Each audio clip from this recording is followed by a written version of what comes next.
Cala-te, cego. Tu tá vendo que o mestre não vai dar atenção aqui? E ele se calou, não. Perseverança. A Bíblia diz que ele clamava.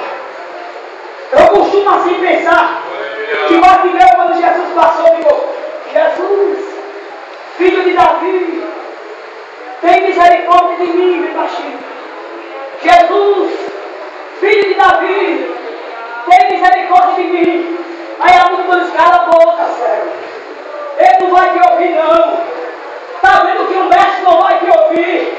Aí Bartimeu encheu o peito, cheio de perseverança. Eu costumo pensar assim: Jesus, filho de Davi, tem misericórdia de mim. Quanto mais a luz aumenta, mais você. Seja forte, seja forte, seja forte. É a perseverança aqui que Deus está falando.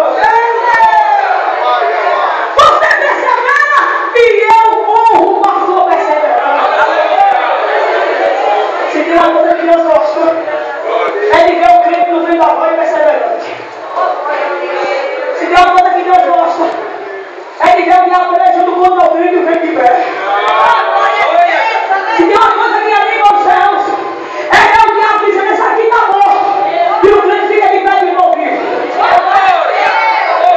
Se tem uma coisa que Deus gosta, é o crente sendo perseguido, caluniado, pega a Bíblia, vai pro mundo e manda a glória.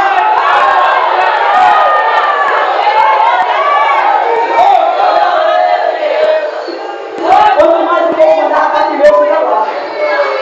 Mais Bartimeu levava. Até chamar a atenção do mestre. Se ele não clamasse, jamais ele tinha podido ver. Mas a perseverança dele foi que foi forte. Se você ler toda a Bíblia Sagrada, Deus sempre honrou os seus servos perseverantes. Perseveraram na tribulação, ficaram na posição, ficaram no lugar da promessa. Foi por isso que a promessa desceu. Ei, não importa onde você esteja, o que importa é que Deus dos céus fez a promessa. E o lugar que tu estás é o lugar que Deus vai cumprir a promessa. Vai ser um lugar de multiplicação de graça. Vai ser um lugar onde Deus vai te exaltar na terra. E vai mostrar que é grande na tua vida. E não vai ter culpa de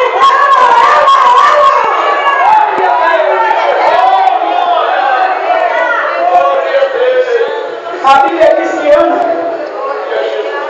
foi injuriada. Ana era estéril.